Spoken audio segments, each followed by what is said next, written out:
Good morning. Namaskara. नमस्कार नमस्कार नमस्कारम से हिंदी में नमस्ते हो गया। तो एक्चुअली जो नॉर्थ में जाते हैं तो नमस्कार ही बोलते हैं, नमस्ते बाद में आया।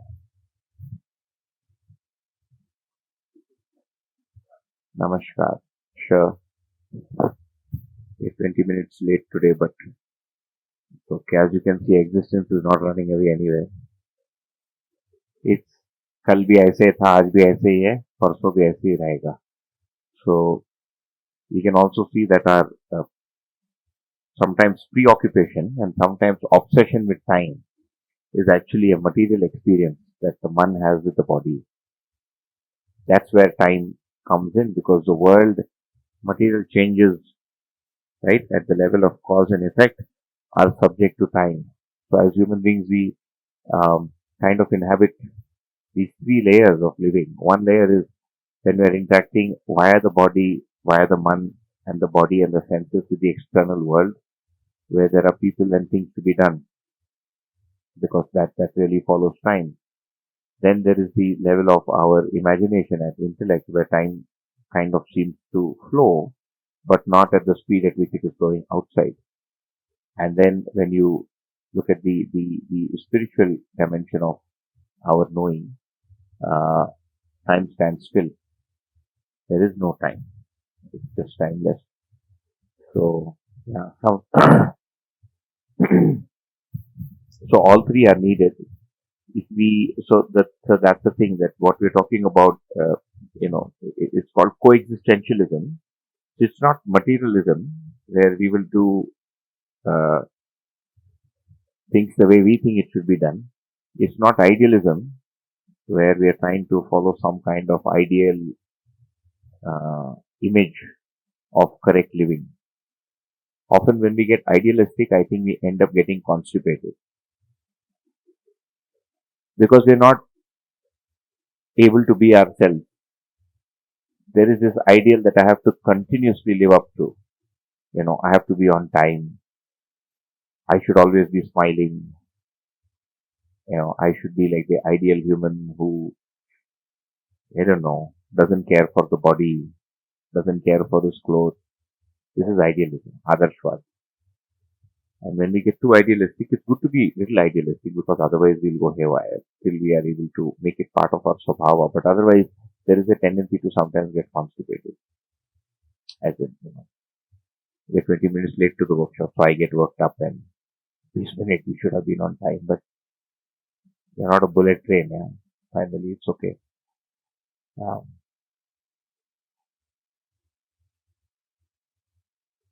So this is where we left. As you can see, existence is where we left it yesterday. Hasn't moved. It's still there. And doubt Yes, sir. in physics, while explaining some of the geometrical optics theories, there is a proposal, or there is a concept of ether Ether. Yeah. medium. How Yeah. do you compare that ether with the vapor? So yeah. So ether is a much. So it's a rejected and actually a maligned theory now in modern physics, because the world has moved on. So when people try to understand the source of energy, and maybe I think ether was about 200 years ago, yeah, or 150 years ago, huh? Yeah, Eigenstein. Eigen has a spelling Eugen, very complicated spelling.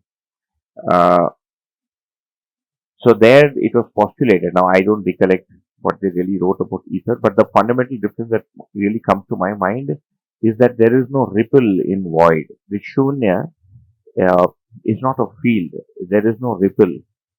So when you actually see it, it's not a doer. It can't do anything. It cannot displace or push. Okay. It can't bend. It doesn't have any shape. It doesn't have any movement. So it's written very nicely in the darshan. In the darshan, it's written vyapak. Uh, में कोई तरंग. There is no wave. कोई दबाव. There is no pressure. अथवा कोई भी गति नहीं है. It doesn't have any movement. So, in his book called Anubhav Darshan, Nagarajji writes that in the first page because that's really the crux, the core of the finding. This, what we have in front of us, is really the core of where the entire story of this whole understanding begins because and I will explain as we move further, right? People have been able to reach certain states of knowing, but the relationship between me and mine, the relationship between me and what there is still not clear. You remember there were two books, Who Am I? And then somebody says, I am that. Yeah, but I am not that. I am in that. You understand the difference? A very subtle difference. I have not become that. If that is space for emptiness that I'm able to see, the distinction between me and emptiness is not clear so far for us. Um, and there has been a belief that I have become that or I have arisen from that. But when one has anubhav or when even one tries to look at it logically, like we are trying to assess now, we are in this. We don't become it. So the answer, sorry, huh? We don't become space. That's the thing. So these are not interchangeable. Even when we are with the body, we are in space. The body is also in space, and space is inside me and inside the body, and outside the body and around the body and around me. Because void is emptiness. So how can you have anything without any place where it should be? Let's say this is me and I'm with the body. Okay, for just for our for imagination, this is me. This is the body and this is me. Let's say this is an entity called me. Where is the body right now? It's in space. Where am I? In space. I'm associating with space. Now the body dies. I'm left. Where am I still? It's still space. I go here. Where am I? I'm still in space. I was in space. I continue to be in space. I don't become space. There's still me. I'm still there. No, I am in space. If I am space, then I'm gone. Then there's only space. I am in space. And space is in me and outside me and around me. ಇದು mic ಎತ್ತುಕೊಂಗ mic ತಗೊಳ್ಳಿ in two languages. Mike ಘ್ಯಾ. Yeah, our physical entity, that is the unit. Yeah. We say, right? Yeah. So once we use the physical entity, the unit, Yeah. the self we are referring is space. No. The Then self what is is self? this Asha Vichar Icha, the thinking, the desiring, the selecting, all put together is me or in me. So I, along with all these faculties, still am. I don't become space. Space is emptiness. So Nishkriya. So I don't become Shunya. Space is Shunya. I continue to be a Kriya. Kriyashil. I am an activity. I am Kriya. And I continue to be a Kriya. The only difference is when I am with the body, then my identification is as a human and I'm able to transact with the body and the external world. Alright? When the body ceases to be, I, along with my activities, continue to exist. The best example we can possibly take for that, for the sake of imagination, is a state of dream. Did all of us dream last night? We did. But did the earth exist? No. Did you have weight in your dreams? No. Did you feel hungry in your dreams? No. Did you have to pay your EMI in your dream? No. But you continue to exist. In the dream state, it's not like I became space and I came back and suddenly I'm awake in the morning. I continue to exist in the dream state. Then the activities seem to subside when I go into the state of deep sleep, which is called Sushupti. But I am still there. I'm still watching the fact that I am having good sleep, which is why when I wake up, I'm able to say I slept well. Okay? So even after the body ceases and I continue to be active and I'm still in space. I was in space with the body. Now I am in space without the body. In a simple way, once we lose our body, what we are. So the self persists. It's called the Jivan. Okay. So what is the Jivan? The Jivan is, we will see in the next, it's called a constitutionally complete atom. So what are we? We are an atom in which there can no longer be any change of construction. The cloth has disappeared into space.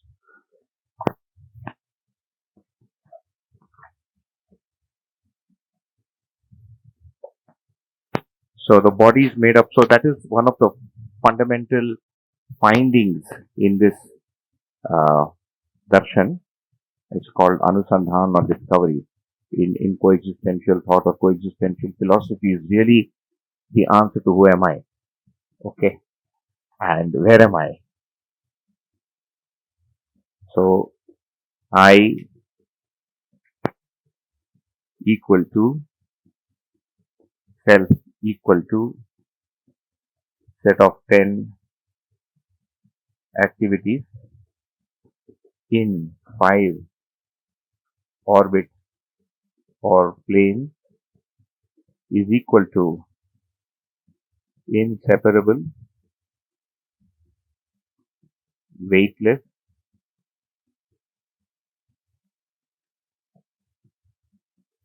continuous. Remember, we need that. We have the desire for respect continuously. We have the desire for command continuously. If given a choice, none of us want to die. We want to be there forever and ever. So it's continuous.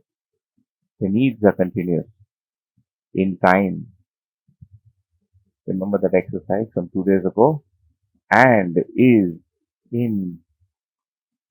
indestructible because it is a constitutionally complete atom. So in Hindi that is called Gathan Purna Parmanu. So what are the other atoms? And we'll see after this discussion that the other atoms can undergo change. But now this is an atom in which no particle can either come in or get out. It's just there and it's going to be there that way forever and ever. How do I test that? I mean, even now, from the time I was born to now, does the ability to taste ever go away from me? It's always there. Are my thoughts always with me or do I lose my thoughts sometime? No. Do our thoughts exchange? Some molecules from your brain went into the soil with your thoughts. And then I ate a banana that was grown in that soil. So now your thoughts have come into me. ऐसा होता नहीं. Huh? Complete atom. Gathan Purna. Purna means complete or perfect. So this is an atom which has formed, achieved a stable state of being, which will no longer physically or chemically interact with another atom. It can recognize and respond, but it will no longer lose its constitution, so it continues to be. So this is called, and this has the will to live. This has the will to live, and hence it is called Jivan. So really when we say Jivan Vidya, Shivir, what does it mean? You have to understand what is Jivan, its source, its destination, its aims. What does Vidya mean? The word Vidya comes from the word Vid, to know. So to know the reality of the self, that is Jivan. To know the reality of existence and to know the reality of my own living. That's the intent of the Jivan Vidya Shivir, to communicate the fact that this has to be done. That's it. Not to really understand it, because you can't do so much in 7 or 8 days. Okay? Yeah. Each unit is reflected. Pratibhimbit hai. Pratibhimbit hai. Yeah. So when it is in the only form of self, yeah, it cannot be reflected. It's still reflected. Every unit is reflected along with its roop, gun, swabhav and dharma. In the form of self. Yeah. Not in the form of self. Yeah. It's still there. How can we see it? You have to see it via Jivan, not to the eyes. Like right now, when you are asked to see your thoughts, can you use your eyes or your senses to see that you think? Can you see your anger through your senses? No. You can see the anger coming inside and going away. It comes, it explodes, and then it goes away. But you're seeing the thought in the self, not in the body. Body management. The self remains and everything is still reflected. In fact, even with the body, we are able to understand nature and each other because we are reflected onto each other. When you look at somebody and you feel they don't seem to like me, when you look at somebody and sense that they don't seem to be interested in the workshop, when you sit at somebody and think that, it looks like they may not stay back, what is happening? Their form, the body form, their qualities, and their swabhav and dharma reflected onto us, which is why we are able to understand each other. If we are not reflected onto each other as humans, we cannot understand each other. Other self, yeah. So that's a different thing. So in the classroom, we will discuss self plus body. When we sit for dinner in the darkness, we'll discuss self plus self. Okay? Because here we want to study myself, the human being. I want to study existence and I want to live a human life. What happens after human life ceases to the self? We'll discuss that once our day ceases. Okay? But in one line, the communication between self and self continues somewhat like telepathy. Like that will happen via the brain of that self. But self plus self will be like telepathy.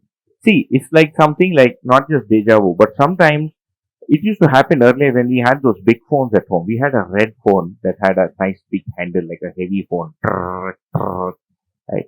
And then you got the button one, and then we got these little things, and then we got the smartphone. And maybe because there's so much of kind of wireless noise, you don't make it out nowadays. But when that phone would ring, sometimes you would instinctively know who's calling. And you would pick it up and say, you know what, मुझे लगा तुम्हारा ही phone था. But nowadays it doesn't happen because there's so many things coming into the phone and you're so distracted and so hazy that you can't guess who's calling. It sometimes happens. Like to me, if the phone rings 90% of the time it's Gauri because I've forgotten something somewhere or I have to take something. I mean, it's only us because I really don't have any other contact, right? So that's kind of guessing. But this intuition, all right, is really what it feels like. I am now in the form of self and body. Yeah. My father is not in the form of body now. Uh-huh. He is in में the आवाज form, आ रहा है? You can't make out that sound is coming from here. Yeah, you're in the form of self and body. Your father is not. Yeah. in the form of body. So, suppose that if he is in the form of self, how can I communicate with him? We'll have it for dinner discussion because it's not an integral part of living. There are people who will be able to do that for you. Yeah. Some people do it for. Yeah, people do it. If you ask whether it's existentially possible, the answer is yes. But can you really be sure? The answer is no. Because a guy must just be running a racket. Your father says hello, he wants you to go and eat Maggi masala today. And you don't know. It's true or false. But it happens. See, there was a case recently, a year ago in Delhi, called the Burari case, the Burari murder. There's a place called Burari. There's a Rajasthani family who ran a plywood business. And one day they found that the family of 15 people were hanging from the ceiling in different directions. And there were different crosses on the walls and different, indications. And of course, the press had a field day because it was the spicy thing and, they spiced it up, made money from advertising and all that. And forensics went in. And then they found a diary. The main person of the house was the eldest son is usually the chief in business families. He had maintained a diary and in which over the past 5 years, there was this apparent conversation between him and his long dead father, in which the father is telling him what to do and he does that in business and the business suddenly flourishes. And their 23-year-old daughter who had done MA in something was actually, engaged to be married and they were preparing for the wedding. And he said, you have to do all this and don't worry, you will feel like you're going to die, but you won't die. And later on, all of us will prosper and go to a better place. All of them kind of followed the instructions, and of course they died. So something like that. Yeah. So, but that seemed pretty because it was all over the news. They were able to get CCTV footage of the places around that house where they show. I mean, in the CCTV, you can see this black and white grainy image of these women going and coming back with rope, coming back with colored stuff, coming back with the stools. It was very specific. It was not just kill yourself. Buy 3 ropes of this price, do this thing, make these markings on the wall, make this hole in the wall. वो सब किया. So, yeah, I mean, so some people, you get instances of that. It's hard to say which one is true and false, and really not very useful for us for our understanding and living. Yeah, it may be a point of curiosity because it happens in nature, so you would like to know whether it happens or not. I still propose it to that one. There will be some thought. No, perhaps in the books.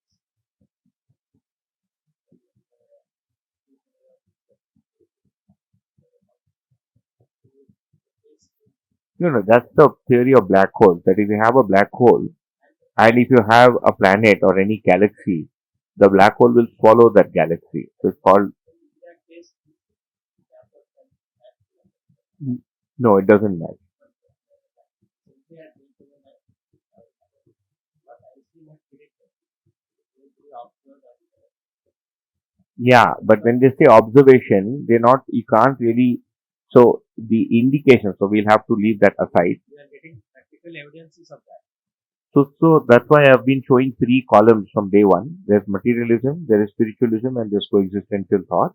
We'll have to first understand what coexistential thought is saying, its utility for me, whether it makes sense, I'm able to understand myself, improves my state of being, fulfills my curiosities in a robust way, and then pick up those aspects that I feel are not, kind of consonant with the other theories, and then really compare it separately. We wouldn't take it as an integral part of the study of this itself.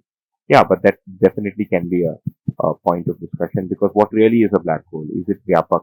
Okay, yeah. What is dark matter? They know, for example, there's dark matter, there's antimatter, but these are all terms. Okay, so nothing escapes a black hole. Even light cannot escape a black hole, and things like that.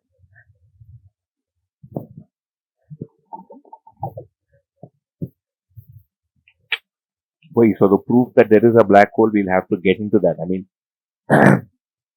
is a black hole directly visible, or is it, inferred from all the, whatever, readings that they're taking? And that's all pretty complex stuff. So we'll have to spend many years even understanding that theory before we are in a position to even evaluate it. And it's also very clear that the understanding is getting upgraded every 10, 15 years. For instance, they now say that you can't reconcile quantum theory with Einstein's theory of gravity. They are both saying totally opposite things.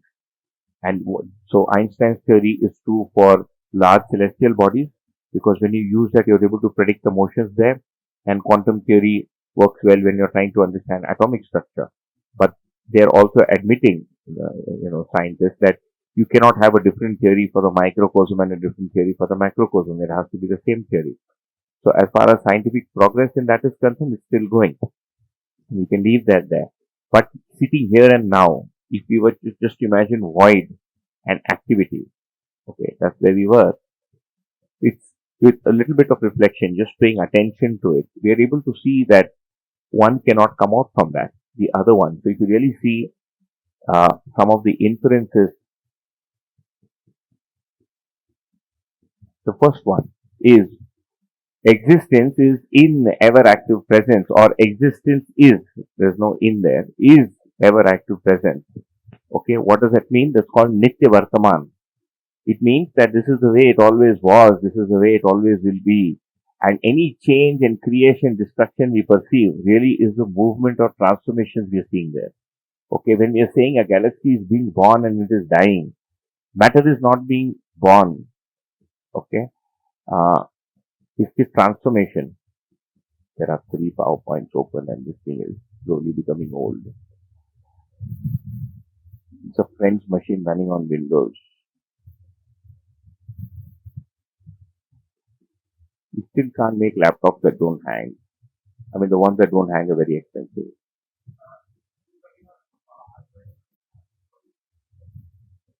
Traditional hard drive, mechanical hard drive. Yeah, yeah, yeah, yeah. And also, there are 3 PowerPoints. Maybe I'll close the remainder and open them later. Because in the morning, so this is the portion for tomorrow or day after tomorrow. In the mornings, I'm just poking around with the next day's portion. So 53, and this is slide number 21. I had to make some corrections here. So I'll also close this, and I will also close this. Maybe it's also the Chinese software. This Chinese software running on American OS. So maybe that's why it doesn't. Just one moment. So that's again okay. So this should help. Yeah. So we don't become space. That Suraj was asking or commenting. We continue to be. Yeah. By paying attention to it. By studying. Yeah.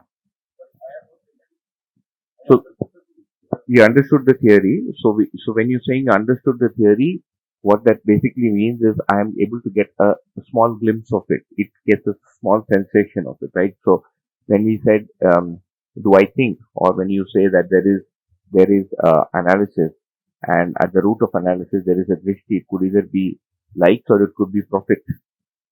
Okay, I'll give you a small instance. Like for example, this is the end of the workshop. Okay. So far you've been thinking everything is fine, and suddenly we say, I think per head everybody needs to contribute 25,000. That's going to upset you. Okay. What's that? That's a labh drishti. Because now suddenly it's alab. You're going to say, uh, this is not done. What is this? This is a rejection in me. You're saying this is not, you should have told me on the first day. First day you said workshop is free, and now that I end up liking it, you're saying give 50,000 per head. What is this? This is anyay. So what does that mean? I have a drishti in me of expectation of nyay, and I reject what I perceive to be injustice. So this rejection that you saw is really the drishti, and you can spot it. You won't be able to spot it like a bee or a mosquito because it doesn't have form, but you can see it as an activity. And that's it. You are able to see that I have that, or I'm able to form an image. The image of that bleeding cow on the road with its intestines out in Gangotri, right? And we see that, and that image opens up. So this shows that I have the capacity for visualization, and that's your capacity, your activity of visualization, and that's it. You were able to see it, and we rejected that image because the intestines were out, and the blood was oozing out, and there were flies on the blood, and vehicles had gone over it, and people screamed. Some of you did this, right? And what's that? That's your disliking that image. Your vritti is disliking the image. It's saying this is a bad image. And your man is not liking the taste of that. Okay? And even if somebody, let's say, was a meat eater, and I said, you can take that intestine and cook it and eat it, you're like, crap, I'm not going to eat that intestine. That's a rejection in taste. So with this simple example, you can see that there's chitran, there's this imaging, there's visualizing, there is tulan, you don't like it, okay, and there will be a decision that I don't want to go to that place where there is that bleeding cow, or I don't want to meet that man who talks about such dirty things. And jab bhi dekho kuch to gandha bolta, I don't want to meet him. So see, you rejected that person. That's a decision in your vichar. And next time you see me, you'll say that guy talks rubbish. Just stay away from him. So this is how we start spotting it, right? So we were able to do it via direct observation, provided the input is drawing your attention towards a reality. That's all we've been doing since 5 days. Trying to draw your attention to some reality. Okay, so we begin this way. This is called glimpse or bhas. Where does bhas happen? It happens here. After that, what do we do? So what are the stages? If you ask what do we do later, we'll anyways talk about it, but really the first stage is called understanding. Remember that day we were a little tired towards the end of the day, but really You have to first study plus understand, second adopt,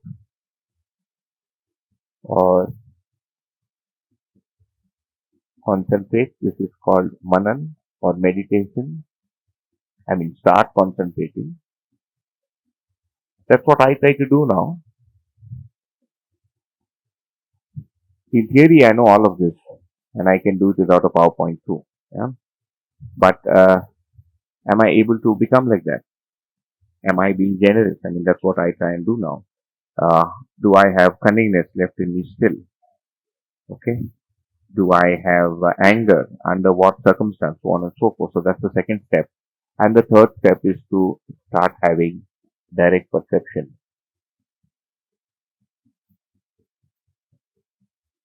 This is called sakshatkar. So if you ask, when will I really know that the self exists? Here. This is the activity that recognizes the self. So in the self, there is an activity that recognizes the self. Sakshatkar. Chintan, sakshatkar, or direct perception. Sakshatkar means direct witness. Even today in Hindi, when you call somebody for an in-person interview, it is called sakshatkar. Which means I want you to come here in person. I want to see you. Amne samne. So in the self, there is some set of activities that are designed to interact with the external world. There is one set of activity that helps analyze what you did in the external world. There is one activity that allows you to vision and hold images and reproduce them when needed. And this is enough for the material world to understand material reality up to black hole. If you want to go beyond that, then you have to use this. This activity helps identify the self. This activity helps bring everything together. And this activity alone is able to identify space. So it's like you have 5 senses. You can taste with the tongue, you can hear with the ears, you can watch with the eyes, you can smell and you can touch. And these 5 senses put together is our experience of external reality, right? Similarly, we have 5 senses within. 5 senses outside, 6th sense, 7th sense, 8th sense, 9th sense, 10th sense. 5 senses outside, 5 senses within. So our whole world is inside here now. Who we are, what we do, what we decide, how we decide, all that. So this activity is the one that sees the self directly. So, the non-changing aspects of reality, because the self is continuous. So the 4.5 activities are engineered, are designed to understand that which changes. And the remainder 5 are designed, engineered to understand that which doesn't change.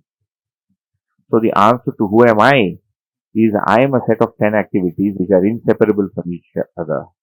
And I am in that. And everything else also is in that. And I interact with everything else by being in that.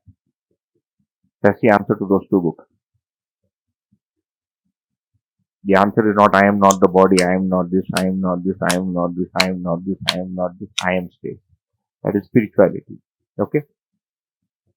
So I am the self, which is called that Jivan, which wants to live.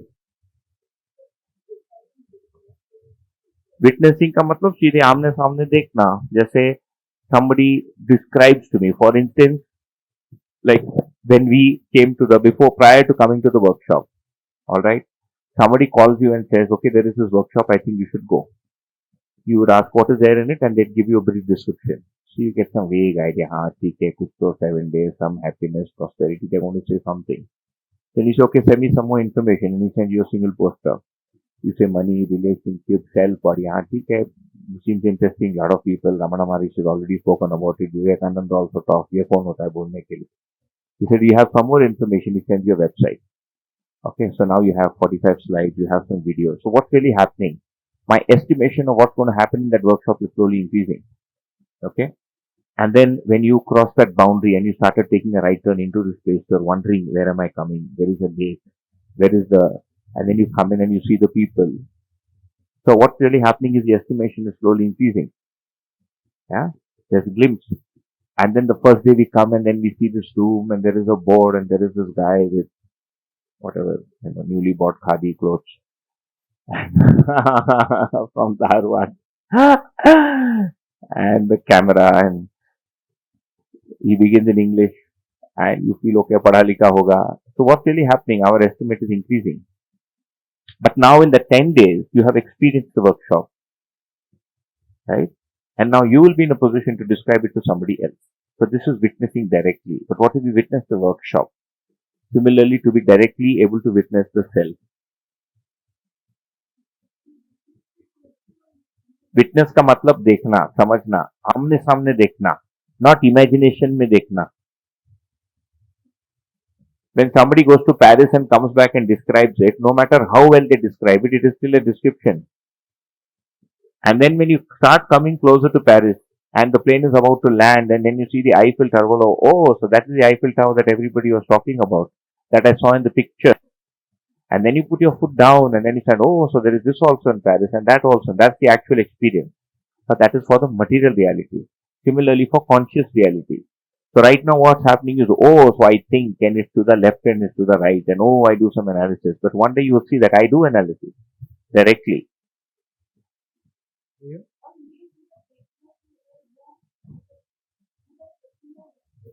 Process चलता ही रहता है.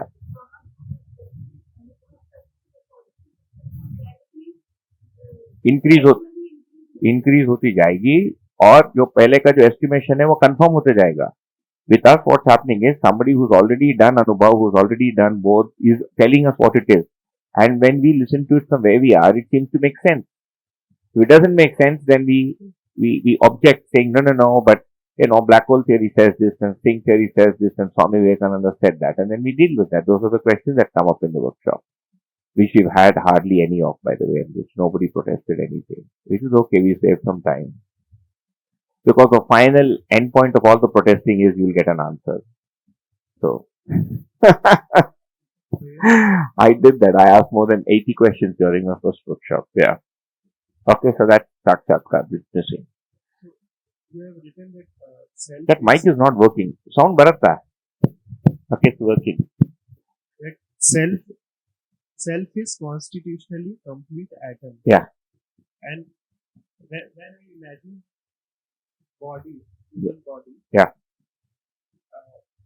I see that the unit of any part of the body, the unit which we are calling, which is comprising of atom and stages. The same constitution is also there in the cell. Like the atom of the self, atom of the body are constitutionally same atom. They're similar. They're not the same atom. It's a different atom because the number of particles is different. So what is really the fundamental difference between, let's say, iron and gold? Just the number of particles in it. We are mad after one and we don't like the other. Gold and lohe mein antar kya? Why don't women wear rusted gold, iron earrings? What is the problem? Gold ne, iron ne kaun sa paap kiya? वो भी तो natural है. It is organic. It's everything. But it doesn't shine.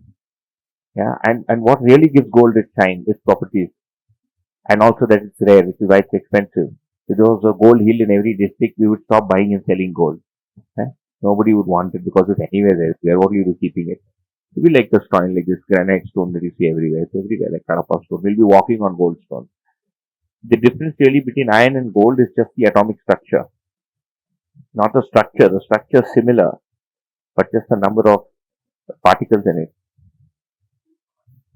What else? आप बोलो. What is the difference between hydrogen and oxygen? While the term atom, it gives me physical, even if I can't see gold, Yeah, you can still imagine it. So if you want to imagine this atom, this is what it looks like. If you want to image it, right? But you won't be able to see it with your naked eyes, or even using mathematical models of etc. And why? Because using imaging or using any kind of mathematical tool or any kind of microscope or anything of that order like even an electron microscope, for instance. You can only see something outside of yourself. When you have to study yourself, you can't put a microscope inside yourself. The only way you can put a microscope inside yourself is to really pay attention to yourself. So one activity in you has to look at the other activity in you. There's no other way. Yeah, you can't put a microscope between my thoughts and my imaging and say, "Usko dekh." Not possible because this is inside me, right? So when you want to see the seer has to see himself. We can study external reality using all these techniques. So what does the given atom or the constitutionally complete atom look like? It's got one uh, particle in the center, which is the nucleus, okay? And there is the first orbit in which it's got two particles. There is the second orbit in which it's got four particles.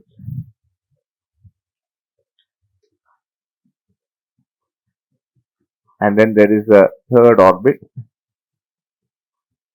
Sorry, yeah. So 2, 4, 8, 3, 4, 5, 6, 7, 8. 1, 2, 3, 4.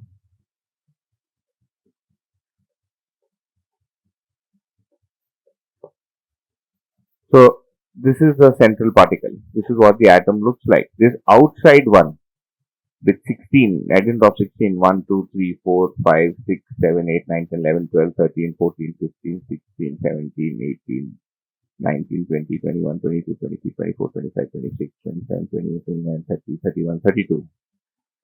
So it's got 32 particles in the external orbit, and this is called the man. This is what interacts with the body.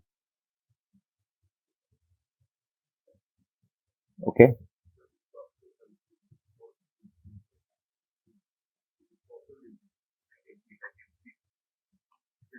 Yeah, this whole thing put together is intelligent and conscious. It is conscious of your hand. The entity that is saying your hand is nicely engineered is this particle. This entity is saying your hand is nicely engineered. Who is appreciating the engineering of the hand? Is the hand appreciating its own engineering? No. Is the brain appreciating the engineering of the hand? No. Why? Because the brain is amazed with its own engineering. So who is appreciating the brain? Who is studying the brain? It is this self. This is consciousness. So if you want to ask what is intelligence, this is intelligence. And it displays pain and pleasure, happiness and sadness, peace and conflict, contentment and discontentment, curiosity and the fulfillment of curiosity. All these are different aspects in this. So the outermost orbit is called the man, the second orbit is called the vritti, the third orbit is called the chit, right, the psyche, the fourth orbit is called the buddhi, and thus there's a central one. Okay, so in the vritti, you have the ability for analysis and for weighing and analysis. Here you have tasting and you have choosing. So there we drew it as a rectangular, with a left and right. But if you look at the construction, this is what it looks like. This is the cell. And how can we study it? Well, right now this is like a new proposal for you, but you can start by studying your tasting and choosing and see whether it is separable from your thoughts and see whether your thoughts are separable from your imaging and see whether why as your images changes your view or perception of reality changes. See, if our beliefs or images did not change, we could not convert people. How can you convert someone? No? If religion was a race and if it is hardwired into my DNA, how can you convert me? You can't. It's because it's malleable, because it's really, conscious that we can really convert. So this is what it looks like. So there's 2 in this. I didn't draw all the particles. 2, 8, 18 and 32. And there's a single one in the center. Each one can study and experience a different dimension or aspect of reality.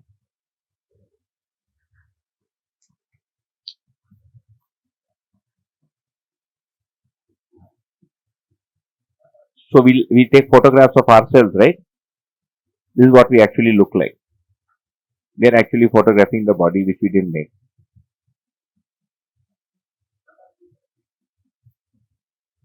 They are basically activities. There are 32 particles, each which functions a different one. Like one experiences sweetness, one experiences salty, one experiences pain, one experiences pleasure, one experiences, let's say, care, one experiences gratitude, one experiences trust. Hmm. The 32 Kriya actually there are 64, 32 into 2. 32 in state and 32 in action. So there are actually 64. So this whole thing put together is 122 activities in the fully awakened Jivan. एक नहीं दो नहीं 122. But that's for later. Right now we'll just deal with 10. Because those 122 really are an expression of this 10. Okay, so that's what the self is. And it is this self that is able to appreciate all the engineering. It's the self that is curious. It is this self that wants to become awakened. And that's why awakening cannot stop. So even that guy making all that noise there, one day will wonder, who am I? Why am I sitting on this tractor? And then he's going to go looking for the answer. He doesn't have to travel very far. He just has to pop in here or he can go wherever he wants. I mean, it's not necessary that people come directly, but he has to get there someday.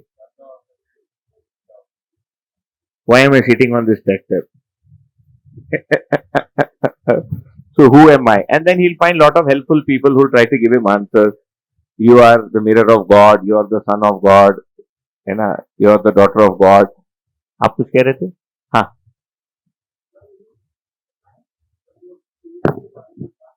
हाँ.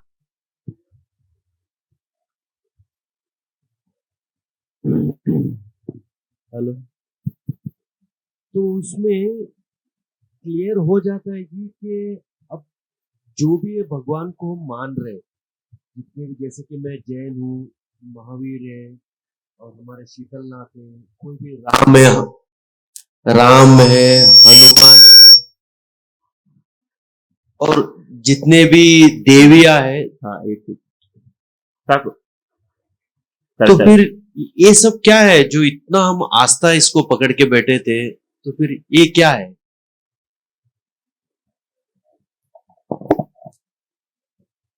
वो सब मन का पकौड़ी है. जैसे प्याज का पकौड़ी है ना. किसी ने केला का पकौड़ी बनाया, किसी ने बेंडकाय का बनाया, किसी ने बदनेकाय का बनाया. पकौड़ी है वो पकौड़ी क्यों होता है एक बार देखते हैं.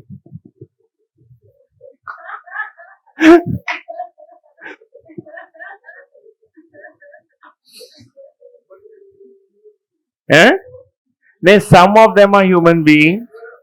Like my name is Narsimhan. Do you think somebody ever existed on this planet with the face of a lion or a tiger and the body of a human? Who would want to marry somebody like that? You think that guy would ever get married? My surname is Narsimhan. You think anybody would want to be that guy's neighbor?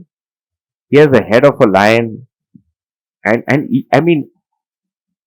I mean, how can this neck even support the head of a lion? The head of a lion is going to be too heavy. It's going to break the neck. But your skull is only heavy enough to be able to, a neck can support this skull. You can't put that donkey's head on my neck. It's going to break. I'll die. We've got gods and goddesses that are half men. How is it biologically possible? Okay? We like imagining things. हमने खाना खा लिया. We ate roti, palya, ranjka. Now we don't know what to do. Now let me imagine something. Because we have the faculty of imagination. And how do we know that? Or how can we get there? When we study existence, and if you really see, existence is ever active presence. So that is called Nitya Vartaman. And what is it like? It is the coexistence of units and space. Void, space, or urja or energy is never created or destroyed. It does not undergo any change. You cannot take away emptiness, you cannot supply emptiness, you cannot move it, because wherever you move it, there will be emptiness. So it cannot be disturb. Units are never really created or destroyed. The word really is in bold. They undergo transformation. We cannot create electrons or bosons. They're not being created. Okay? Units can never be separated from shunya or void. You cannot take it out. It's always there. Units do not disappear into space, and space does not disappear into units. Empty went into units or units went into emptiness is not happening. So, what conclusion does that give us? There is no absolute creation nor absolute destruction, because neither are we creating units nor are we creating space. Neither can we really destroy units, neither can we, nor can we really destroy space. So there is no absolute creation nor destruction. What is the second inference we come to? Shunya, void or space is not the material cause for units to exist. What does that mean? It is not creating it. Space or emptiness does not create units. So it is not the creator, and hence units do not arise from space. So what does that mean? There is no creator or destroyer. Because units are not being created, space is not being created, so no one is creating either one of them. Okay, if I say somebody is creating this, then I have to say whether it is a unit or it is space. Whoever is creating this.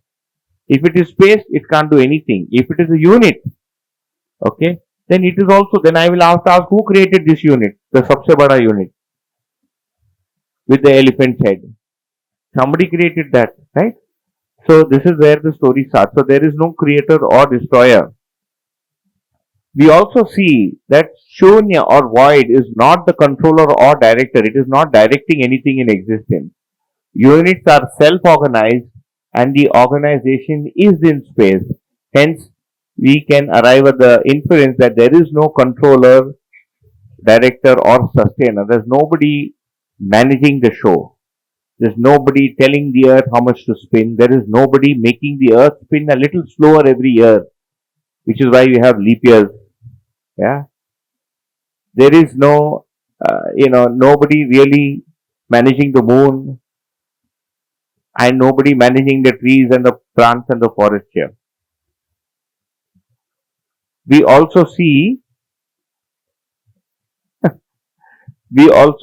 that there is law or niyam in coexistence. So omnipresence or vyapak is the inspiration or law for all units. It is as law, regulation and balance in nature. It's also called niyam, niyantrana and santulan. And it is as justice, religion and truth in humans. This is why we want it. We want to be lawful. We have the notion of a law. We don't want to make mistakes because we are in space, which itself is the inspiration for all units to be in self-organization and to be according to some law. So the order that we see in nature is really the self-organized organization that we see. And lastly, I, the conscious entity, am the seer, knower, doer or experiencer. So void or space does not know. Space cannot know, it cannot see, it is nothingness. It is just energy in equilibrium. It cannot do anything because there is no wave, no tarang. It is not a kriya and it cannot enjoy. Okay. So if you accept this, then we'll have to seriously give a serious relook to our, assumptions or beliefs about there being a sustainer, a creator. It has form, sakar, nirakar, and so on.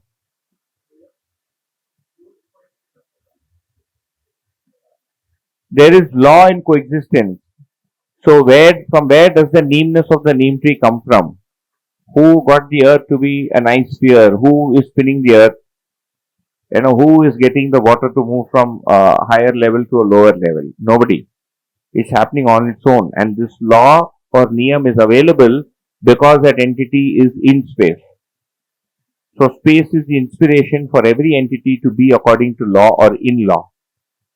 Which is why we cannot run away from law. And what is our law of living? It is to live with justice, order and truth. And we can't run away from it. So which is why we've been trying to guess what it is. Borewell machine है वो. Somebody is looking for water.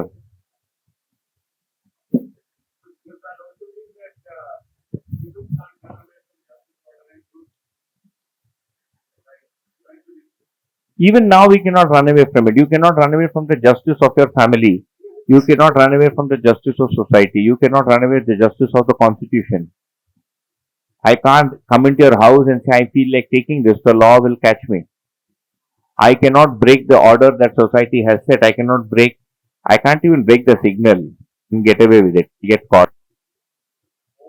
I cannot come back home and lie to my wife. कहाँ गए थे? वहां से आया था. नहीं नहीं, कहाँ से आए थे नहीं पूछ रही हूँ. कहाँ गए थे? So you have to speak the truth. Even in small things. If you lie, you'll get caught the next day. Then you will be questioned. Why did you lie yesterday? There is something fishy. Little kids lie, we catch them. What did you do? Did you look at the phone yesterday? No, no, she did. No, no, did you look at the phone? Do you see how much children try to squiggle when they are caught? And the sharp ones will try to do 3 or 4 answers around the bush. And then you have to nail it. And then, if you're a good parent, say next time don't lie. Don't be scared. Just come and tell me.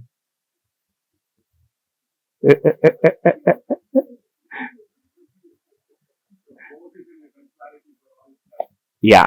What we want to know is what is the unchanging justice that is true for all of us. What is the comprehensive order or resolution for all of us, and what is the ultimate truth? We want to know what the ultimate truth is of all entities. So we've known, and that is what we call as facts in science, right?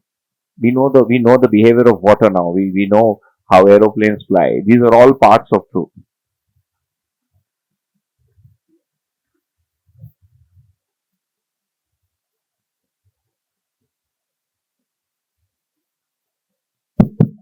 So the last point was that I am the seer. Yeah. So that is the whole crux which I see. And if I have to draw a correlation with other materialism or spiritualism, where it is said that God lies within us, or every one of human being is the मतलब आपके अंदर भगवान है या कुछ भी. So by that,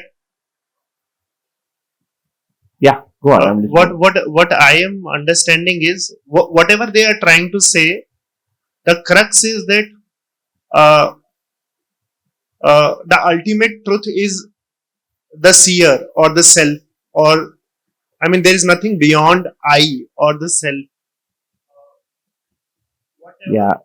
There's no intelligent entity other than the self. Yes, yes. And even the self does not really create anything because I don't create myself. I transform things. Like we've transformed the soil and built this room. We've taken plastic and built this laptop. Okay, we've figured how silicon and other stuff works together. We built the first integrated chip. Right? We're now able to do quantum computing. So we know how to modify things. So these are some common notions and beliefs that Santosh Bhaiya was alluding to. So there's one belief that God is watching us. Okay? God has better things to do. Nobody wants to watch me. Nobody has the time. And when he sees down and watches us, he says, this guy is full of rubbish, I don't want to see him again. Even if God made us, he looked at the बेवकूफ तेरे को इसके लिए बनाया था, हैं? तेरे को बर्गर खाना है, मुर्गा खाना है, भाग ले चुप. चोरी करेगा, फिर मुझे आके ब्लैक मनी देगा, हैं? मेरे को इडियट मान के रखा है. You think I'm the biggest? I mean, what do people who try to bribe God think? What they was the biggest idiot that was ever born? Huh? To get pleased with black money? That's not happening. Yeah. So if nothing is making me, nothing is watching me, and nothing is going to reward me or punish me, I reward myself or I punish myself. And of course, if I'm doing things wrong outside, then I'm going to be rewarded outside. With good behavior, I'm rewarded with affection. With bad behavior, I'm rewarded with punishment. Right? If I'm going to break the law of the land, I'm going to get punished. And if I don't break the law of the land, they'll let me be. And if I do something useful for society, they'll reward me. Third one, God or Ishvara is inside all of us. So why is it called Ishvara? Because you can give space these names.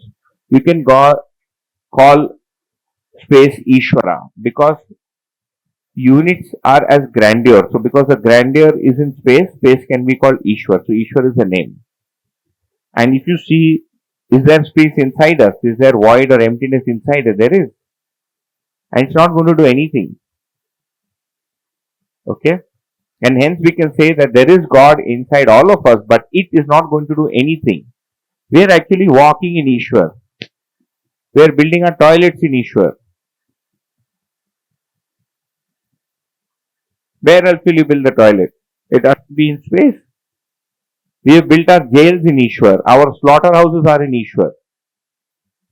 So all the good things and bad things we have are in this emptiness, in Ishwar. You can't run from it.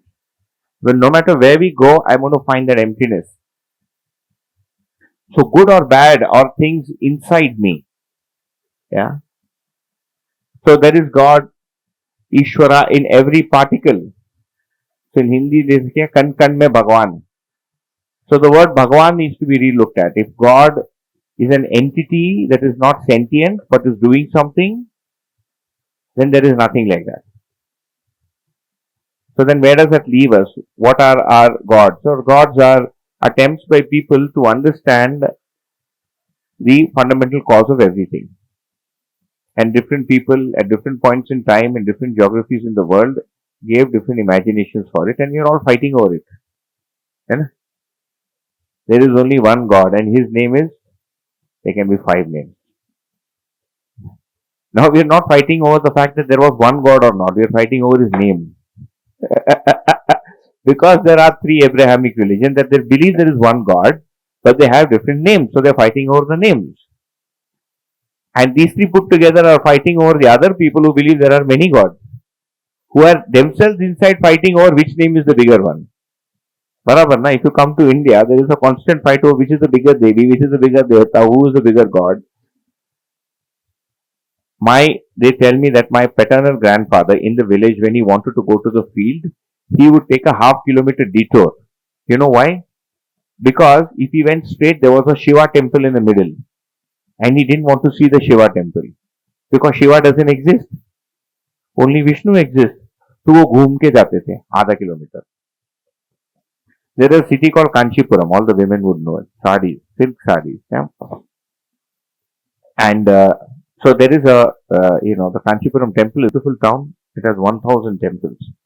And so the Kanchipuram Ane, right? The Ane, elephant, every year is taken out in front of the Ratha Yatra. And every year there is a fight. There used to be a fight on what sign to put on the forehead of the temple. Should it be this or should it be this? This or this on the elephant. These are 2 subsects of Vaishnavites in Tamil Nadu and some parts of Andhra and some parts of Karnataka. Probably not found in Kerala. Okay. In Kerala, you get this. Swami Sharanam Ayyappa. Okay.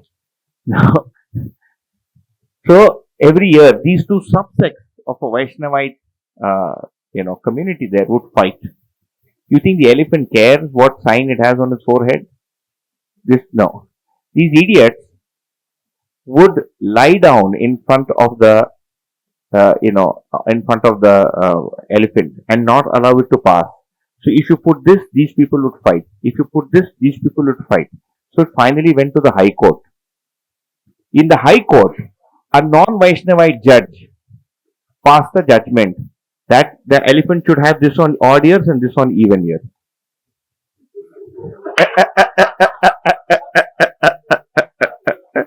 Luckily, there are not 3. The judge was not a Vaishnavite. They had to go by.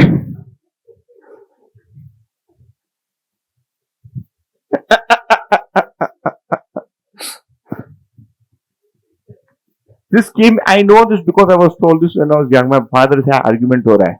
Let's see, अपना आता है कि उनका आता है. We are this.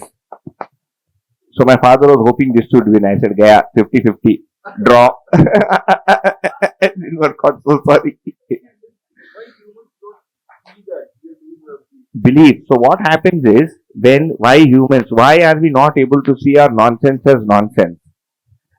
The reason is, it's called Ichha Bandhan. When we project something here, we feel it is mine, ye mera bachcha hai, and we protect it. When we do the tulan, when we do the analysis, instead of seeing whether it is satya, asatya, truth or untruth, the content is of truth, but I do the tulan using what I like, what I don't like. The same thing happens. So in Saudi, if you steal, your hands will be chopped off. In India, if you steal, you may get 1 year prison. After 10 years, they may make it half month. What is happening? The content we are projecting, we are believing in, is to do with the truth, with justice and order. But because it's our own imagination, we get bound by that imagination. It's called Ichha Bandhan. I get bound by my own belief, either created by me or the one in which I have been born in. And I'm not able to get out of it because I use the perspective of likes. So what is happening now? Why do you think religion is, kind of getting in shaky ground, especially in Europe? It's on shaky ground. Because with the advent of science, we are having to study external reality for what it is. It has to be objective. So one part of this starts developing in us. And then when we apply those standards to our belief, we find that it's not holding true. So world over, if you see, there are two spirits. There's Catholic, there's Christian, there's Sunni, there's Shia, there's Mahayan, there's Hinayan, there's Digambar, there's Shwetambar.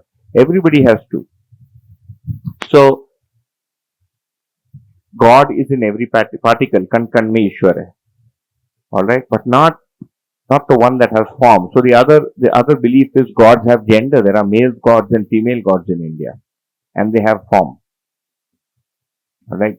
So, and we'll come to what that could be. So there is a difference between God and divine being. Then again, you can have these different names. There is a belief that there are many deities, and deities are conscious selves just like us, who are able to see more than us, or who are better than us, or who are complete, from whom we can get inspiration to become better. But they're not going to come and help us with our bank balance. They have better things to do. Yeah. And of course, there is another belief that says all paths lead to the same truth. Well, the truth is the same, whether your path leads you there or not. The truth will not change depending on whether your path is the best path or your belief is the best belief or not. Okay? ठीक है भैया? So now the homework really is, and I'm not going to spell it out, we will have to take our beliefs and test it on the basis of this understanding. Yeah, why should I take the homework of taking everybody's belief and testing the hypothesis? You may believe in 5 gods or 4.5 or 25 or 1 or no God. Okay?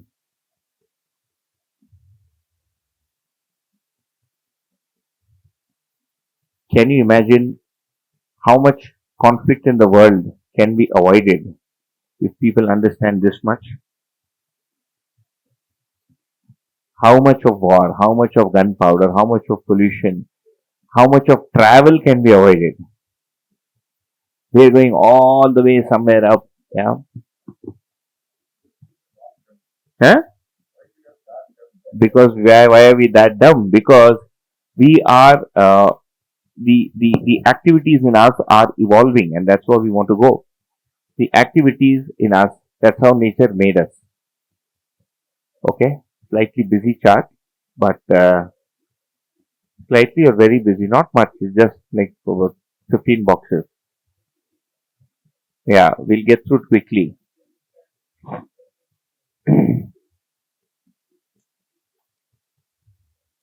So we studied, or we were able to examine how nature is fundamentally as the coexistence of units and space. We'll now see how evolution works. How do these units evolve? How did we come to be? How did plants come to be on this planet? Okay, Sandra, this is a study of a single planetary system or a single planet, and it can be kind of extrapolated across the universe. So what we studied, what we saw in the previous slide is really put up here. So you have units saturated in space. So you have units that are drenched, soaked and encircled in space. So units in space. So this is called coexistence. Units are limited in size, active, self-organized and energized. And space is all expansive, no activity and organization is available. Space is also transparent, it's reflecting. So units are of two kinds. One is material, which is called as Jad, and the other is conscious, which is called Chaitanya. The Jad atoms are temporary. Okay, what does that mean? We can't destroy matter, but the atom undergoes change, which is why it's called temporary. So if I take a single oxygen atom and I put some kind of marker on it, I'll find that after some time it's inside his nose, and after some time it went there, and after some time it combined with hydrogen, it became oxygen, water, right? And after some time maybe it went up to the ozone layer. So it's undergoing change. So this is temporary. And what do these units do? They recognize and, respond to each other. So this is called the material order. So we start with an atom, and many such atoms come together to form molecules. So we all know today, thanks to studies or advances in modern science, the number of atoms that we have on the periodic chart, and these ones themselves come together to form molecules. So molecules don't have their own existence. It is atoms coming together to form different molecules, and these are the things that we recognize as water and hydrochloric acid and hydrogen sulfide and so on and so forth. These things come together to form molecular structure, and then you have what you call as a lump. So let's say you have a lump of rock, and slowly this lump grows and grows and grows and accumulates, and you have a small planet and a big planet. So this is what are called as planets. The biggest form of these lumps that are found in pervasive void are planets. When this happens, due to a series of factors which we won't get into right now, some 2 parts of hydrogen and 1 part of oxygen come together to find water, and that is really the start of life. Okay, so when water starts, you have fluids, and this water interacts with matter to form 2 kinds of compounds. One is an acid, the other is called alkali. So when alkali is called arm-length char, and when acid and alkalis get together under certain conditions of heat and some other planetary influences, we have the first cell. And what is really the cell? The cell, you have to get into cell structure for that, but really the cell is able to take in oxygen, give out some other gas, and also replicate itself. So it is able to split. So the nucleus splits. So in the atom, for example, a gold atom cannot make another gold atom. It would be so good. We don't have to smuggle in gold, but it doesn't happen. But the cell is able to split. The cell nucleus splits, and then you have another cell. And that's called growth. And we studied that as growth in the pranic order. So you have plant cells, which now come together to form plants. Alright? And then you have a series of plants. The number of species on this earth, for instance. And then some of those leaves fall on the ground, and under certain conditions of heat, they form these little insects. And then you have 3 kinds of insects. And it's very interesting. There are some insects that run on the ground. There are some insects that figure out how to, swim on water. Have you seen water beetles? They are able to be on water. And if you touch them, it just jumps off. But it never sinks. Okay, but it jumps. It's always on the surface. And there are some insects that are underground, which can be microorganisms. And there are some insects that can fly. So you have 3 modes of transport: land, river, and air. All 3 happen on their own. And as this progresses, you now slowly start getting the animal body with a fully developed brain. You remember we saw insects, some that just have a nerve, nerve is called like a nerve net. Some that have small brains, and some that have larger brains which are able to process information from 5 senses. When we reach that, we have the animal body. Meanwhile, what happens on that planet is, through a series of events, you suddenly have an atom being formed from the ordinary atoms that has only 1 particle in the center, 2 in the first orbit, 8 in the second orbit, 18 in the third orbit, and 32 in the last orbit. And this is called a Gathanpun Parmanu. Now, this particular atom can no longer undergo any change. It cannot unlike the other Guttenshell atoms which were able to lose or take on a particle, this can no longer undergo any change. And this is now imbued with the will to live. It suddenly wants to be. Just like suddenly plants started growing and we had the brain, naturally or suddenly, depending on how you want to see it, we have the occurrence of this continuous Gattanpurn atom which is called the Chaitanya. And what does it do? It wants to live. So it uses the animal body to live, and this is called Jivani Kram. Okay. Uh, Meanwhile, the animal body keeps developing till you get the human body, which has a completely fully developed brain, and that this brain has the ability to hold imagination and also execute the freedom of action. This Jivan, once it has spent enough time in the animal body, now develops the ability to think, and it can no longer fulfill that in the animal body. So it now moves on to start running in the human body, and this is what we call as humans.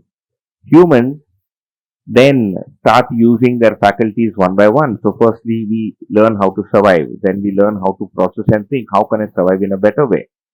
Every time it rains, I have to run inside the house. I mean, I have to run under the tree. So let me make shelter. So we are able to think through our daily problems.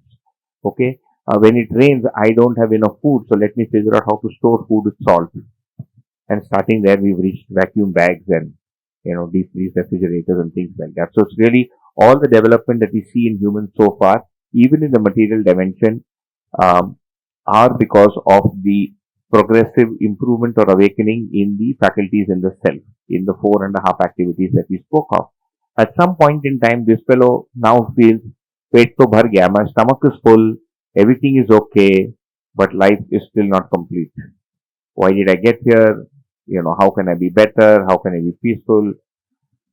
And that's when you see some poster on your phone and you decide to come for a workshop like this for awakening. So in the workshop, what we're really talking about is awakening. And how does that awakening happen? It starts with the dormant drishtis or perspectives in the Tulan and the Vritti, the one of justice, order and truth that we referred to briefly.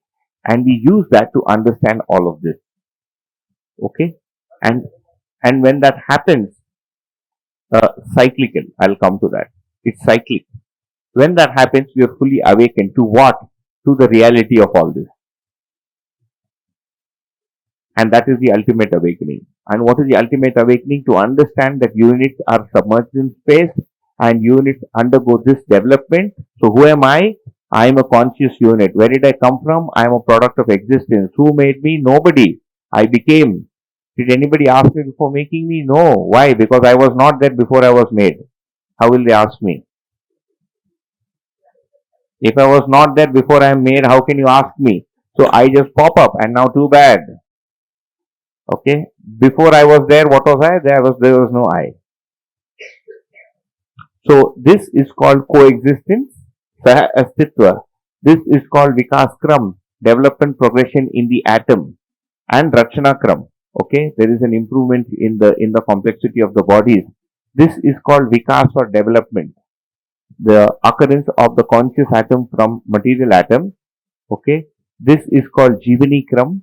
Everything we see in animals, from the deer all the way to the nice intelligent blue whale, and this is called awakening progression. So you see, even in the planet today, we are slowly awakening. We no longer can tolerate racism. We are saying men and women are okay. We are moving towards justice very slowly. Some people are protesting, why should women? See, there is a whole argument in the world today, debate, right? Burqa hona chahiye, nahi hona chahiye. And people are saying, why should some people be inside something? Why can't they have the same rights as others? And you'll finally get there. We are trying to be united because all this is united. Where is India in all of this? Nothing. India is a specific geographical area on a small planet in the solar system. So when we look at the grand scheme of things, we find that there is no problem here. There is no mother-in-law. There is no somebody I don't like. There is no bank. Can there be profit or loss in this? What can you add or delete from this? Nothing. It's already there. It's there on this planet. If you go to Mars, you may only find this much and this remaining part is missing. So wherever you go in the galaxy, the maximum you will find is this much, and then the ultra maximum you will find that there are people who are fully awakened.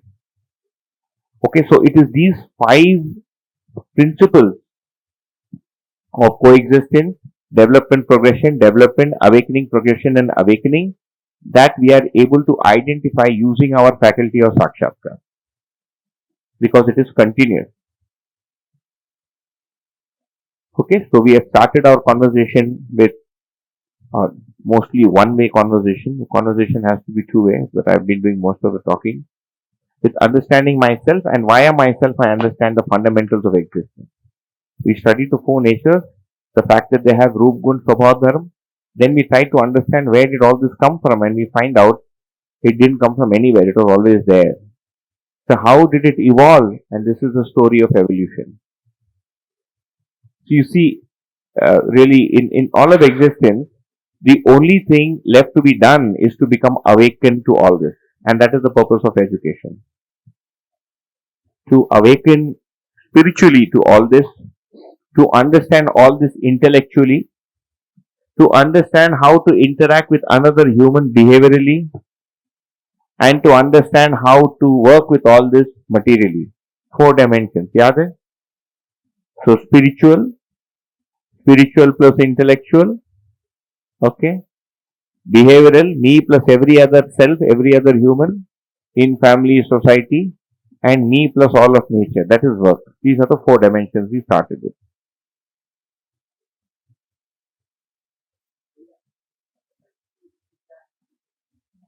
Constitutionally complete. गठन पूर्ण का मतलब constitutionally complete. एक बार बन गया हमेशा बना रहेगा. Now it can not be destroyed. That is गठन पूर्ण.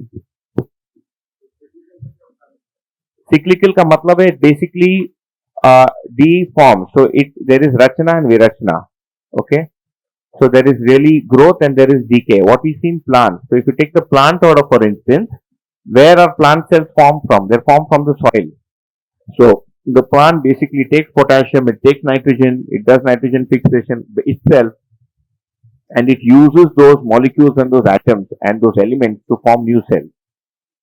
Which is why our body too needs sodium and potassium. In fact, if we lose our balance of sodium and potassium, we'll go into coma and die. So electrolyte balance is one of the most important things in humans. If we lose our electrolyte balance, very difficult to survive. And once we die, basically this body goes back to the Smashan Ghat, becomes ash, somebody washes the plate with it, and then we come back.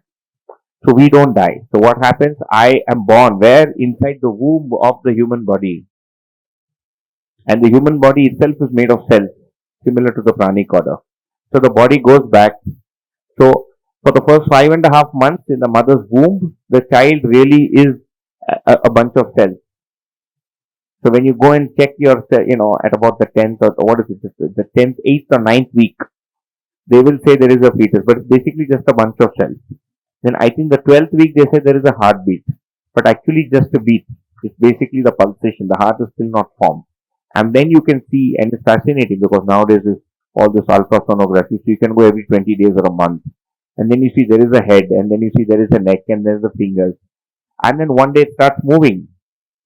That's when it has stopped being prana and it started becoming jnanavastha. When it moves, when the child starts kicking and the mother knows it kicked. Who kicked? The self kicks you. Via the legs. So basically declaring कि मैं आ गया. लात मार के बोलता हूँ उठ मैं आ गया अभी कुछ कर अच्छा सोच सीखा मुझे भूख लगी है पढ़ा मुझे है ना why did you do this to me शुरू हो गया इधर से शुरू हो गया and each species in plants in animals has a age span which is not made by us. We did not decide that our average lifespan will be 50 or 100 or 120. You can never get a human who's lived up to 150. Everything, I think, max has been 118. 117, 118. 125? Sune, they say Ramanujacharya lived up to the age of 120. and he weighed 110 kilos. So sounds थोड़ा मुश्किल लगता है to believe. Somebody who's 110 kg can live up to 128. But you cannot have a human being that lives up to 120 or 1. Hamna rachana, the body's formation is not made that way. So it has to deform. So it will deform back and go back into the soil. Either you can burn it, you can incinerate it, you can leave it for the vultures. So the Parsis leave it for the vultures. So basically you say, let me give up my body to some other animal. Ulta hai. Some people are giving up their bodies to the animals. Some people are using the animal body for their body. This is called tyag, and this is called being this thing. They are giving it to the hospitals for experiments and all that, which is probably not a very good idea. But we'll do that after dinner. Ice वगैरह देते हैं, but वही है कि जो मर गया उसको पहले पूछना चाहिए, तेरे जाने के बाद तेरा सब दे दूं कि नहीं दे दूं.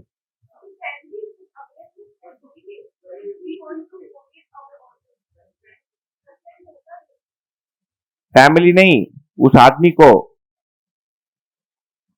My family should not decide what to do with my kidney after I'm gone, because the association still remains. The strongest association we have is of our identity with this form.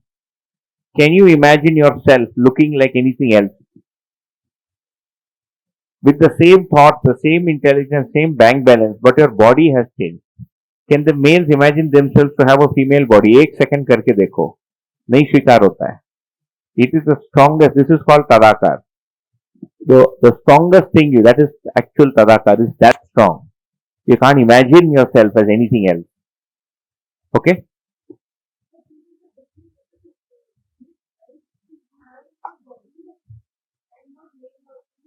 Not myth, it is an association. And I am with the body. It's not that abstract. Yeah. Is there any possibility that after death, if he donates his eyes and in the next Sharir Yatra he will come with blindness? I've heard of it, yeah. Because then, yeah.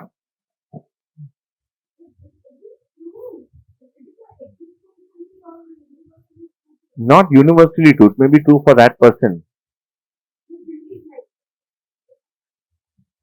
Yeah. Yeah, but it's not a verbal belief. It goes beyond that.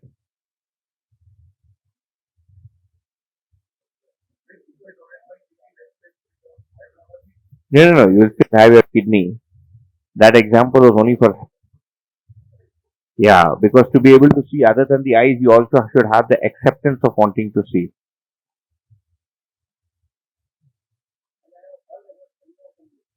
Huh?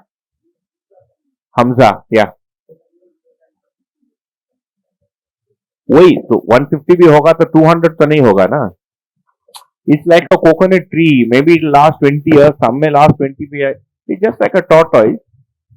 A tortoise has a particular lifespan. It lives up to 200. You don't find a 1,000-year-old tortoise. You find people trees that may be 800. You find some oak trees that are more than 1,000 years. But this grass cannot live up to 1,000. It's going to die next season. ये जो घास है अगले season तो मर जाएगा ना. So each unit of the pranic order, including the human body, has an admissible lifespan.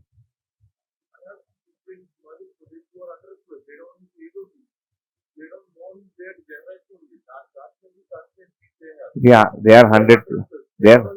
But they cannot be 200 plus. There is a maxima, 100, 110. So longevity, for instance, in Japan, they're supposed to live very long because of their.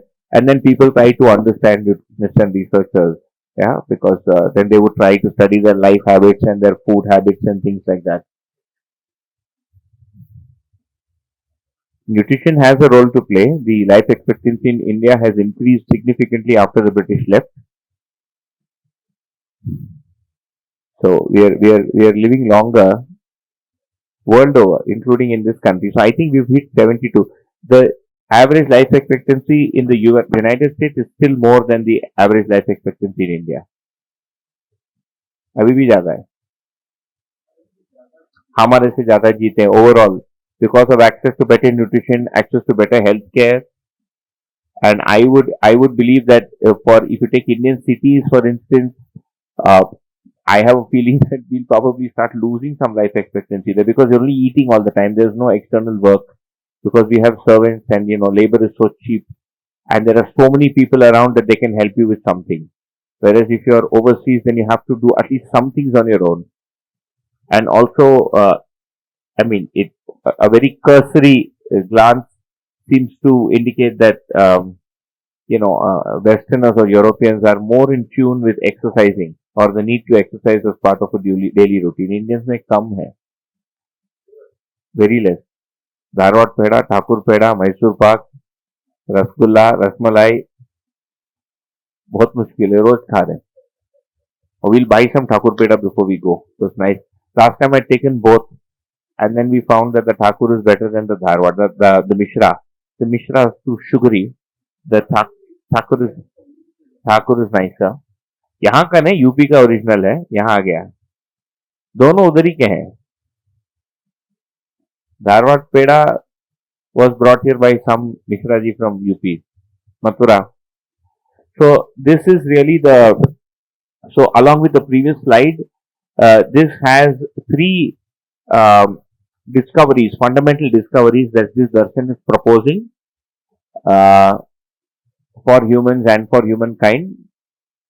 So the 15 of us in this room represent the rest of mankind, the remainder. So I'll tell you as representatives of humankind, at least of your original states and so on. So he can take on Kerala and she can take on Gujarat and so on. So we can at least address like 3 or 4 states here. See, you're responsible for going back and giving this message to Kerala. Nobody will listen to you. Same problem with Tamil Nadu. Everybody is too opinionated. Let's have a biryani or a beer. I thought whiskey. I remember that is in the evening. Whiskey is in the evening. Mallus are big time consumers of alcohol. Yeah. One day will come because there is nowhere to go. Where will you go? See, you can leave this planet and go on to another planet, and again you will find the same thing. Mallus have to cross the border. So the first discovery really is what is called as Gatan Punta. The conscious entity arising from, the material order is the first discovery. It is called Gatan Punta, and this basically indicates that this has the will to live and it has these 10 activities that are inseparable from each other, from one another.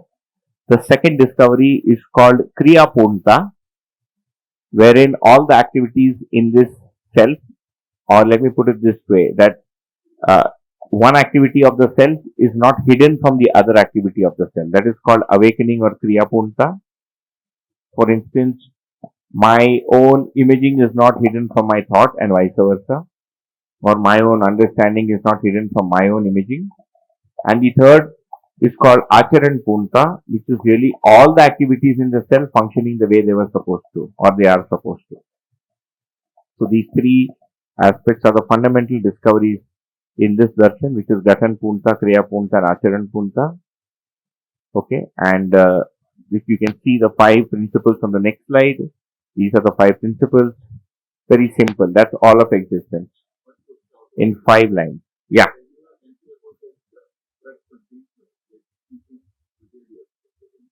Yeah.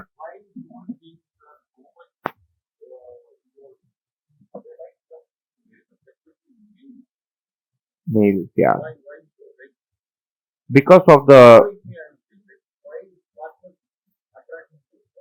even females, I mean males, because they got the chance to do it before the women. Once women started, it happened for women also. The knowing is actually as information. So there are 2 levels or stages to knowing. One is I know the information or the logic behind it. The other aspect of knowing or other grade of knowing really in the desire or chitran is kind of accepting it or becoming like that. So I have theoretical information that salt is not good for blood pressure. I know that my BP is a little bit on the higher side. Alright. But my image of me eating without salt or with less salt has still not solidified enough. It is just as information, theoretical information. So it's a kind of information that I can share with someone, but has still not become that information. Okay. And the in the self, the man, which is the outermost orbit, works very closely with the brain.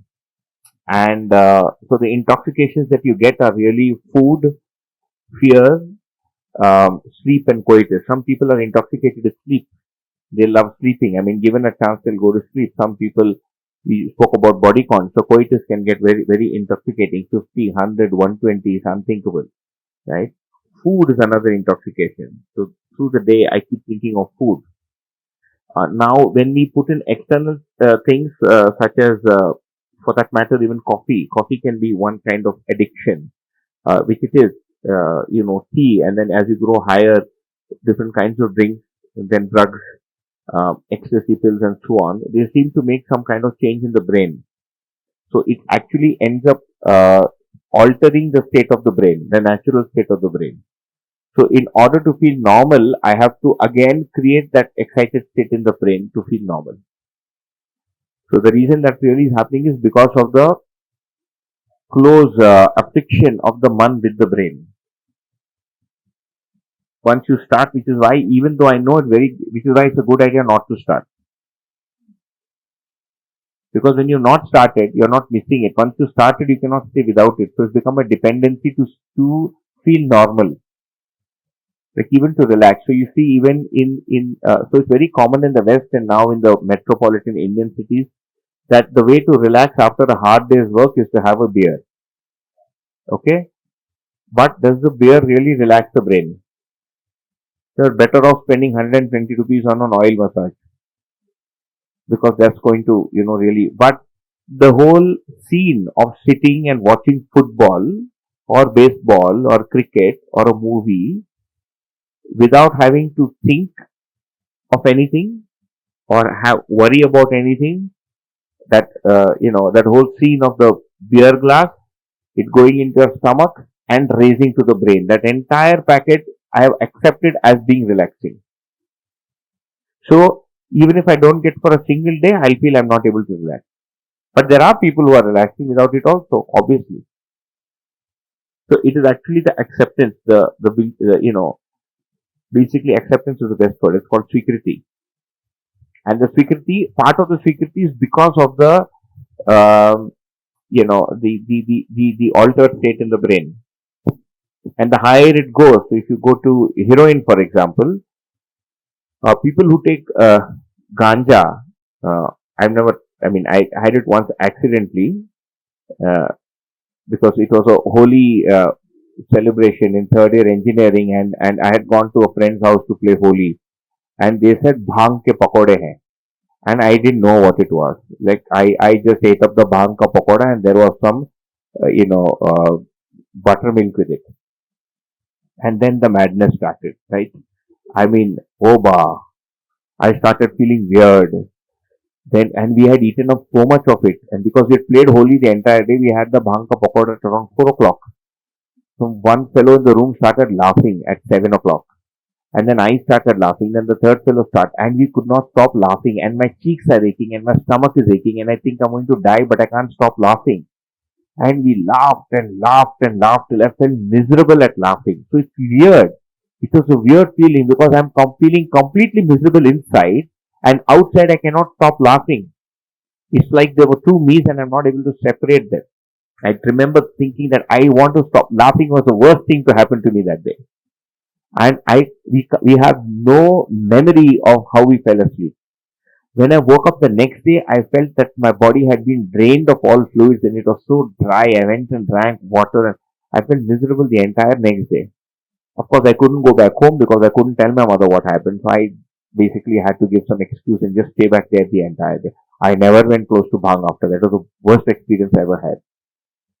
Bhang. But there are people who take bhang in measured quantities or even as charas, which is really called,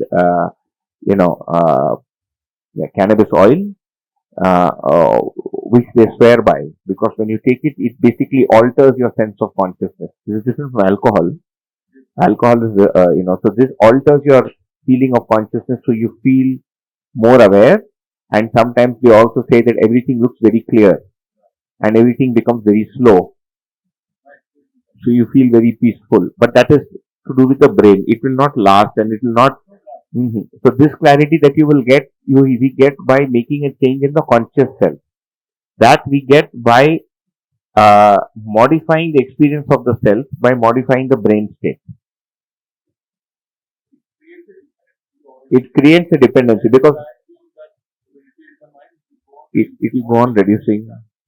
And then I will do anything to go back to that. I will steal, kill, which is why then you need de-addiction centers for heroin addicts and all that. But a lot is to do with, a part of it is, I think, chemical with the brain, but the other part is also how we accept it or see it. For instance, I know because we have so many friends and relatives overseas that when they come back, the only way to be able to spend time with them or have a conversation with them as a male is to be able to go to a bar with them. They don't know how to talk if you're sitting in the room and drinking tea. बात ही नहीं हो पाती. If you want to have a heart-to-heart conversation, it can only happen in a bar. So I am not able to engage with any of my relatives who come from the US, most of them, because they cannot open up until they're sitting in a bar. So we'll just be looking at each other sitting in the room. I'll ask one question, there will be one line. But I know that if I take the guy to a bar, after a few beers, he and I can discuss existence, awakening, progression, everything will open up. Kuch nahi khulta. I've tried so hard, nothing happens. Then I figured there is no bar. That is what is missing. I mean, even in business, when I was in business and I was, I used to head a delivery function here, operations function in IT. Been 13 years now. And we had to take our clients out for dinner and in the US, and they would typically go to a steakhouse, which is where you get calf meat. The steakhouse is when you get the meat of calf. And बछड़े का मांस, और जितना छोटा बछड़ा उतना tasty मानते हैं उसको, और जितना कम cook, rare, medium rare, very rare, ऐसे ऑप्शंस होता है उसमें. तो अभी दो प्रॉब्लम है. एक तो मैं क्या खाऊं, because it used to be a very expensive place, the chef would come out and ask me what I would like to have. उनको खाना तो बनाना आता नहीं, मतलब मैं जो खाता हूँ तो बना ही नहीं सकते. So he would make some bland pasta and I would ask for onion ring. And he would have a variety of bread. So I will put sauce inside it, put the onion ring and eat it like a vada pav. That would be my dinner every day at a steakhouse because I can't eat anything else. And they'll start drinking. And I'll be sitting with, whatever, some lime juice. And then he will open up. Once the beer and the prawns and everything have gone in, then that is where the business deal is made, not in the office. So most business, because that's where, so the whole acceptance of being normal or being friendly is a lot to do with what the self accepts. I mean, look at our belief systems. When we examine reality without any precondition, it's so easy to see it. And it's so crystal clear, it's out there. Right? But when we have the belief, it's all hidden. We cannot see it beyond our belief. And people are killing each other over that belief. It just took us what, 3 slides? And bang. All the gods are out. They're gone like that.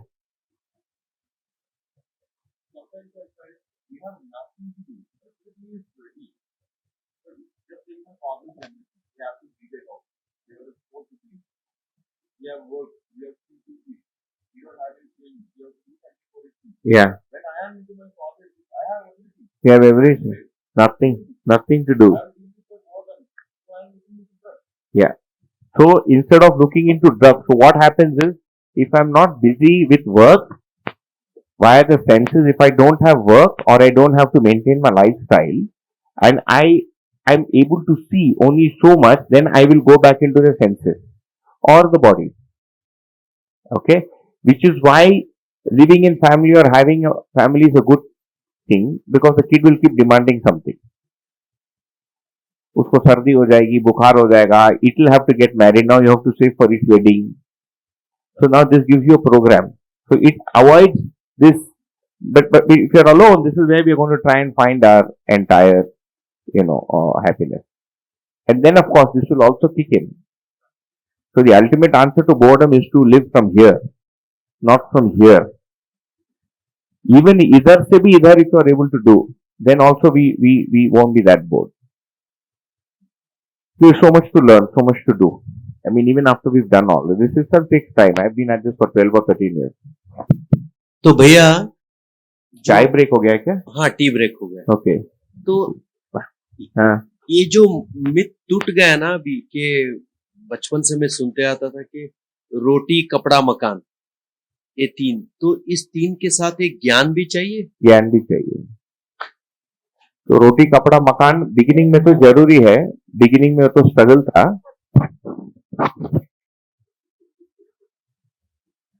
हाँ, apparent रोटी कपड़ा मकान beginning में तो जरूरी था ही, है ना, जो primary requirements हम बोल रहे हैं. एंड उसके बाद ज्ञान की तो आवश्यकता है ही.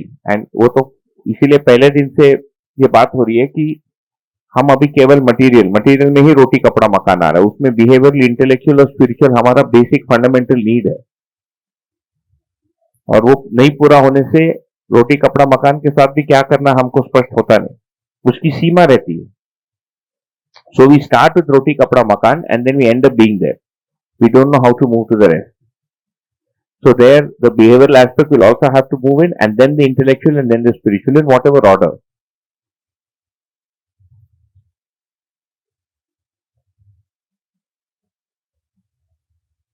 रोटी कपड़ा मकान is the primary. वो बोलने के लिए है. अभी तो सबके पास आ गया है. दो मकान, बहुत लोगों के पास 3-4 मकान आ गया है. कपड़ा भी बहुत हो गया. Fed up of कपड़ा. So much of कपड़ा, you can't take care of कपड़ा. I mean, this time when I traveled, I had to decide should I take one for every day, one for because I had enough. है ना. अभी क्या हो गया कि वो खादी भी हर जगह अच्छा मिलने लग गया, तो उसको भी अभी that has now become accumulating. Khadi has become a job. You get good khadi clothes, you now you start accumulating those kind of. मिल रहा है. So roti kapda makan is definitely a requirement, and we should not deny it. And poverty is definitely a truism that people live with today. There's a lot of hardship, okay, and there have to be answers for that without doubt, because people do struggle. But actually, वो वाला जो sentence है ना कि केवल रोटी कपड़ा मकान के अलावा, बट केवल हमारा लिविंग आज के दिन केवल रोटी कपड़ा मकान तक नहीं है. रोटी कपड़ा मकान का जो लाइफस्टाइल है वो बिल्कुल छोटे गांव में, in a small village, if you see, it is restricted to that. But it is the ancillary, the other expenses. Like even in a small village, what are the bigger expenses? Childbirth, marriage and death. जिससे गांव वाला का कमर टूटता है, because उसका रोज का जो खर्चा है, he is able to somehow manage between MNREGA and doing some odd jobs here and growing some चावल and maybe some making some jaggery. But it is a bigger expenses of childbirth, जो पहले घर में फ्री में 200 रुपए में होता था, अभी 20,000 में होता है. Illness, taking care of parents, marriage and death. ये चार जो है, if you take 1 lakh rupee loan for everything, you will be repaying the loan for the rest of your life. Besides this, there are the other जो शौक आ गया. अभी motorcycle चाहिए, car चाहिए, फ्रिज चाहिए. In our village, now they say every house has a television and every house has a refrigerator. So we've gone beyond roti kapda makan. वो Hindi picture में बोलते थे पहले, बट अभी मकान का एंसिलरी, शादी का टाइप, मृत्यु का टाइप. कि हमारे घर में somebody works and she comes to cook. She gets paid 4,000 rupees a month, and we try and help her. So during COVID, we paid her the salary, although she was not coming, because how will she earn? And then she's from Solapur. She's from this area, Dharwad, Solapur. ये है boundary है, so she speaks Kannada like how you speak. है ना, यहाँ का North Kannada Kannada. So her mother-in-law passed away recently. Now the social structure in the family demands that you have to feed the entire village. So after the death and then after 1 year. So for both times she had to borrow 50,000 rupees.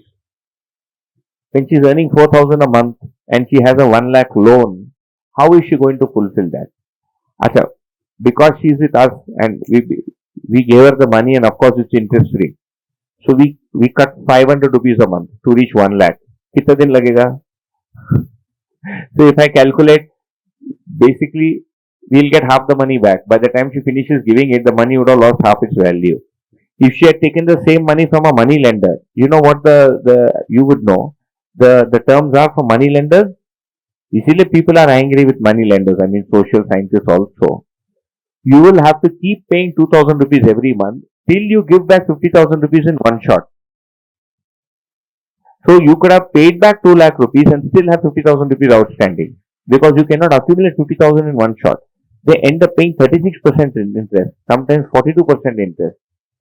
So जो गरीबी का जो problem है is a lot to do with social, pressures and also access to microfinance. And उसका answer उसी से होगा, उनका आंसर ज्ञान से नहीं होगा. हाँ, वो पूरा सोसाइटी यदि संपन्न हो जाता है, if they are able to free themselves of those social pressures, तो पूरा family, husband, wife, everybody should agree. इसीलिए सोसाइटी का awakening is a very long process. So things like this will help. तो फिर ये विलेज को आप कैसे पढ़ाएंगे? तो विलेज के लिए आपको पढ़ाने के लिए दूसरा मेथड यूज करना पड़ेगा. बट या, knowledge is a fundamental human need. So these are the 5 principles that really encapsulate everything that we know. We want to study about existence. Okay, we'll have tea and come back and then we'll proceed.